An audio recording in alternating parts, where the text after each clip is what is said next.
Welcome to Vahini TV. నేను Ramesh Potharaju. Why Kattappa killed Baahubali అనే ప్రశ్న అప్పట్లో ఎంత ట్రెండ్ అయిందో మనందరికి తెలిసిందే. ఏక్నాథ్ షిండే ఎవరు అనే ప్రశ్న సైతం అదే స్థాయిలో ట్రెండ్ అయింది మన రాష్ట్రంలో. అయితే ఆ ప్రశ్నకు ఇప్పటికీ సమాధానం దొరకకపోయినప్పటికీ అక్కడక్కడ దానికి సంబంధించిన లీకులు ఊహాగానాలు అయితే చక్కర్లు కొడుతూనే ఉన్నాయి. ఇందులో ప్రధానంగా బీఆర్ఎస్ పార్టీలో ఏక్నాథ్ షిండే ఉన్నాడని, అతనెవరో కాదు కేసీఆర్ మేనలుడు హరీష్ రావి అని పెద్ద ఎత్తున చర్చ నడిచిన సంగతి తెలిసిందే. రెండో పర్యాయం అధికారంలోకి వచ్చాక మంత్రి పదవి ఇవ్వడంలో ఆలస్యం చేయడం, ఫ్లెక్సీలోంచి ఫోటో కనబడకుండా పోవడం, తద్వారా పార్టీలో ప్రాధాన్యత తగ్గించడం లాంటివి అన్ని జరుగుతూ వచ్చాయి. ఎన్నికలకు ముందే ఇలాంటి పరిణామం ఏదో చోటు చేసుకోబోతుందని భావించినప్పటికీ అలాంటిదేమీ జరగలేదు.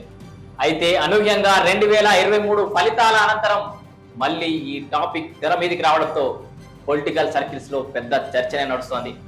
ఒకవేళ బీఆర్ఎస్ పార్టీ మళ్ళీ అధికారంలోకి వచ్చినా కేటీఆర్ ను ముఖ్యమంత్రి చేసేవారని, అది జీర్ణించుకోలేని హరీష్ రావు 40 మంది ఎమ్మెల్యేలతో సహా పార్టీ వీడేవారని జోసెన్ చెప్పుకున్నారు జనాలు.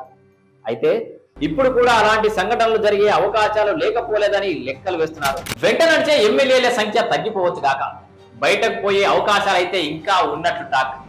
ఏం తక్కువ ఓ 15 మంది ఎమ్మెల్యేలతో హరీష్ రావు బీజేపీ గుడికి చేరబోతున్నారనే వార్త హాట్ టాపిక్ గా చక్కర్లు కొడుతోంది. అసలే బీజేపీ బీఆర్ఎస్ ఒకటే అనే వాదన బలంగా పోవడం, దాన్ని ఆపలేకపోవడం వల్లనే రెండు పార్టీలు నష్టపోయాయి అనేది బహిరంగ సత్యం.